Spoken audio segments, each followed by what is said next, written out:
Hello, hello, and welcome back to the channel. Hopefully back. If you're not back, thanks for being here. Um, I was at work and all of a sudden an article popped up about Brandon Sanderson, and I found it interesting that he says some interesting things in here. Most of which, some of which I agree with, some of which I don't.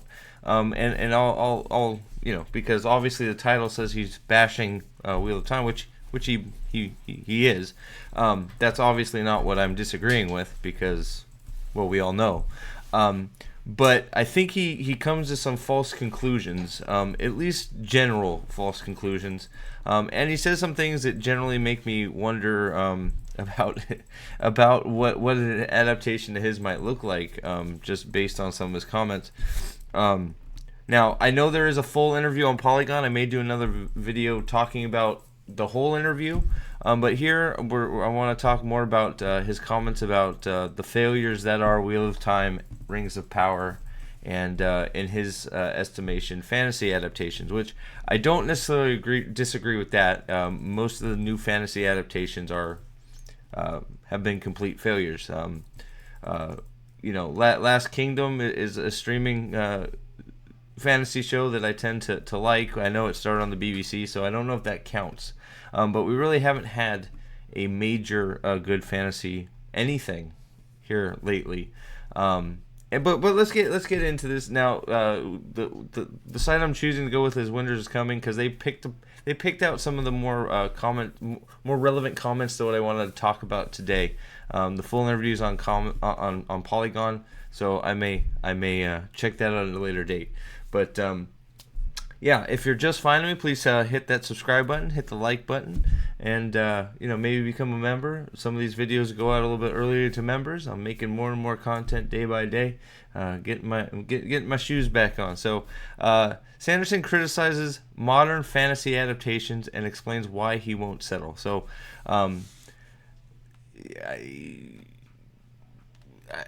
we'll get into it. Prolific fantasy author Brandon Sanderson has some strong opinions about how streaming services are handling fantasy adaptations like The Witcher, The Wheel of Time, Shadow and Bone, and Rings of Power. Okay, so generally, so streaming here's the big problem I have with this whole state: how streaming services are handling. So, sure, but what part of how they're handling it. So you'll see what I'm talking about here in a second. So Brandon Sanderson, one of the most recognizable fantasy authors, probably the most at this point. Starlight Archive, blah blah blah. The reputation for being sexually candid, yes, he gives a lot of content and is very candid. So he's talking about his Polygon interview. So like I said, it's on Polygon if you want to check it out for yourself. It's much longer than the little bits we got here. But like I said today, pretty much I wanted to talk about what they highlighted here. Because the big bombshell, well, I don't think it's a bombshell at this point, but, and I quote here, this is a quote from Sanderson: "I'm not convinced that we have hit stability in the streaming market." Sanderson explains, "Streaming has had a big problem with epic fantasy, and this has me worried. Rings of Power and Wheel of Time have not gone as well as as I would have hoped. In fact, they've gone terribly." So he's being a little soft here, but he's once again calling out that Rings of Power and Wheel of Time, huge, gigantic fantasy franchises, have not gone well on streaming. Shadow and Bone lasted one season. I didn't watch it. I don't know if it was any good. Let me know in the comments if Shadow and Bone's first season or second season was any good. Don't know. Wasn't for me. Never watched it. So,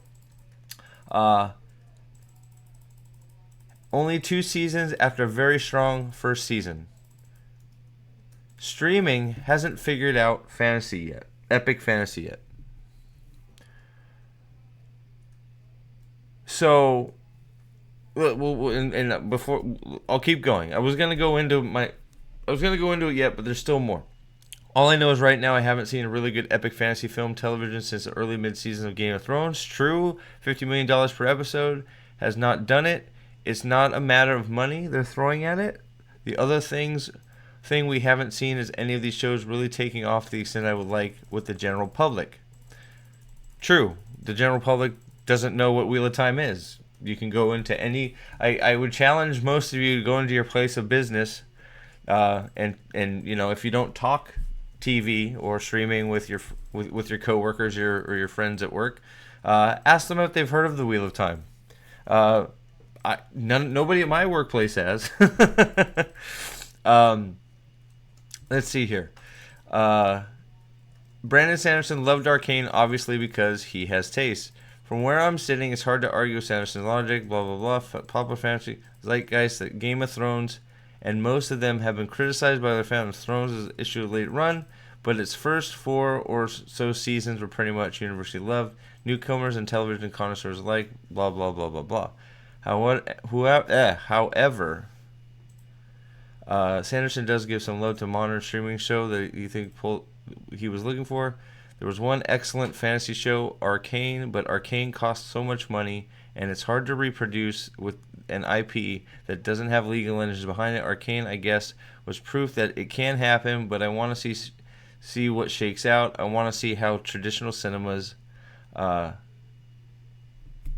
shakes out. So this statement is also a little concerning for me, since yes, Arcane season 1 was pretty good, enjoyable. I liked it. Arcane season 2, and maybe he hasn't seen Arcane season 2 because Arcane season 2 is absolute garbage. Because it runs into the same things all these other shows he's talking about do. I would like to adapt Stormlight Archive through films, he added, before pinpointing another pitfall of the modern streaming era. Part of the reason I worry with streaming is it's mostly people who want to dual screen, and epic fantasy just does not work with dual screening. Eventually, I'll give adaptation a try, but I want to learn more first. So my goal is to make some things that are not Stormlight Archive and are not Mistborn. I'm really excited to make other things and make them really well and test some things out. So this is where I take some. This is where I don't agree with him at all. We're basically blaming, instead of blaming the people that have ruined these things, okay? Instead of blaming the people, and there's a little bit of there's sort of a little bit of a jab at it, a little softball thrown that direction at the end of this. But instead of blaming the real thing, we're blaming it on streaming, because I guess everybody that watches Netflix wants to have their phone open, which I don't disagree is something that happens. But I do disagree that if you write a compelling story, that somebody's not going to get drawn into it and watch it. Okay? The failure of these shows, the failure of epic fantasy, the failure of all of it. Now, streaming may add into it a little bit, maybe. I don't really think it's a big deal. I think if you write a good show, you're gonna watch it and it's gonna be just fine. I think the problem is all the piss poor showrunners, all the piss poor writers and producers that don't know what the fuck they're doing. You're hiring all these writers, directors, showrunners to run these shows, these epic fantasy shows that have zero experience. They don't like, whether they say they do or not, they either don't know the content or don't like the content. Harry Potter on HBO, anybody? That guy hasn't read Harry Potter. Is that show gonna be any good? Hell no. Because he doesn't like the material, he doesn't care about the material. That's the problem with epic fantasy right now, is it's just being thrown out and, anybody can do it. No, you need to get showrunners that are passionate about the content, about the material, that know the material, that actually want to stay true to the material. If you have that person in charge, even if you have a director that's inexperienced, they can guide them. It all comes from the top. And that's the problem. Shitty showrunners. Rafe Judkins, Payne McKay, whoever's running The Witcher. That's the issue. And then you have these shitty showrunners who just let these directors go hog wild. These directors know nothing about the material either. So guess what? They just start making up stuff. They don't talk to each other. It's a complete mess. So we have not got an epic fantasy show that grabs the public because we haven't got a good epic fantasy show. We've got a bunch of garbage. So this isn't a real... So saying it's because of streaming is not fair because we haven't got anything that'll captivate anybody. We've got a bunch of garbage. We've got a bunch of crap. We've got a bunch of promises saying that we love this content and we are going to adapt it in a way that everybody's going to enjoy it. And, you know, obviously I'm talking about Wheel of Time right now. Promises made. Told that I love this material. I'm going to be true to this material. And we've got none of it. We've got none of it. We've got a bunch of badly acted, badly costumed, horribly scripted, weirdly directed shit. And that's why they're failing. Not because I want to have my phone in my hand while I watch the show. Guess what happens when... I just watched Severance. Guess how many times I picked up my phone? 0. Because it was entertaining. It was interesting. It had me thinking. I have to pay attention. Silo did the exact same thing. If you give me something to watch that's entertaining and makes me pay attention, guess what? I'm going to put down my phone. Most people are like that. Now, of course, there is the section of the streaming community that watches shows that will always have their phones in their hand. But guess what? They're going to pay more attention to the screen than their phone if something entertaining is happening. Something that makes sense. When you have a reindeer get killed, and then all of a sudden he's back, are you telling people that they need to pay attention to your show? No. You're telling them that nothing that happens, the stakes in your show, don't matter. So when the stakes in the show don't matter, then why do you want me to pay attention? I'm not rewarded for paying attention because things you do in your show don't make sense. And then they're corrected. Loyal is stabbed in the chest. No, you're mistaken. He survived. No, he didn't. He's dead. That's why these shows are failing. Now, you're right, they're failing. So I'm glad that you're continuing. I'm glad that Sanderson is continuing to call out the failure that is Wheel of Time and Rings of Power and The Witcher and all fantasy adaptations. Because you're not hiring people that are qualified to be on these shows. That's the problem.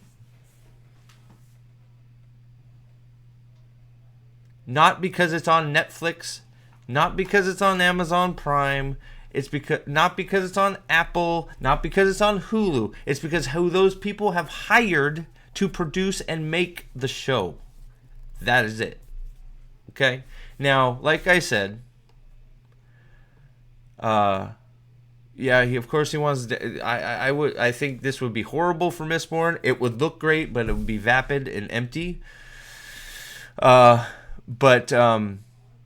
And then he goes on for epic fantasy science fiction. Rarely see that happen. Dune happened with Dune. Blah blah blah blah blah.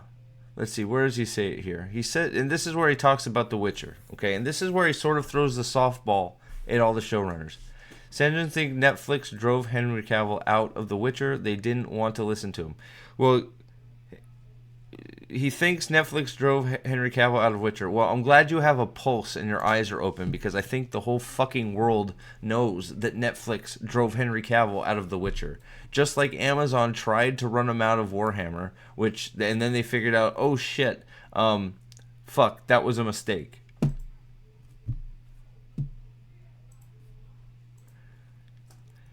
As you can see, Sanderson shared a whole lot of things in the interview. I heartily recommend it's on Polygon, so we may take a look. Where is here it is.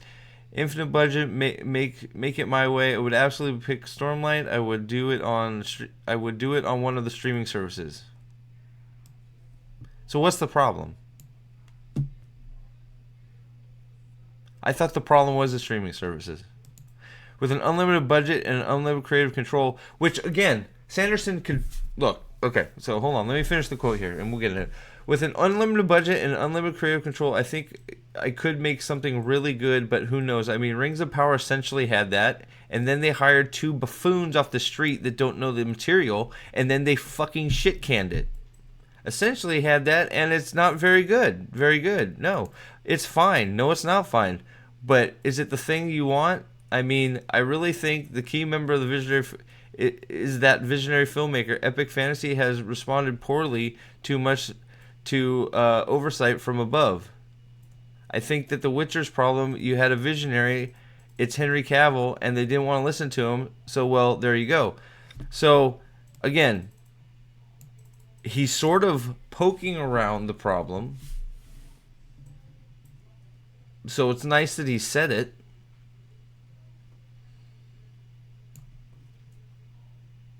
Now, again, I know that we all think that Henry Cavill was just an actor in The Witcher. There was no way they were going to listen to him. I don't know in what production we ever do that. If there's ever been a production, maybe some of the MCU stuff with Robert Downey Jr. I don't even know. But they were never going to listen to him because he was just an actor. I love Henry Cavill. We all love Henry Cavill. We all wanted them to treat Geralt right. We all wanted Henry Cavill to be Geralt forever because he was great at it.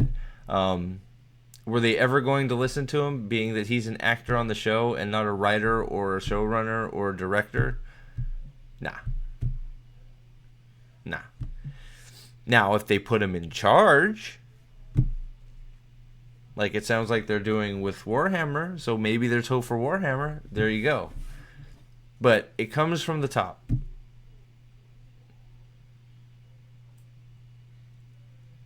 Epic Fantasy has responded poorly from too much oversight from above. So that is basically him saying,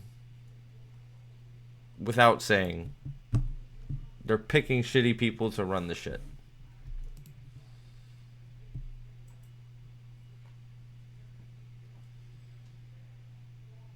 So, look.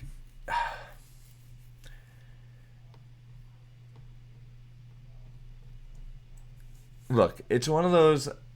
I'll leave it on Geralt because Geralt looks cool. He looks great.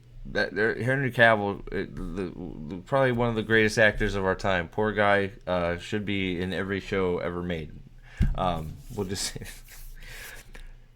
So to sum it up here, okay.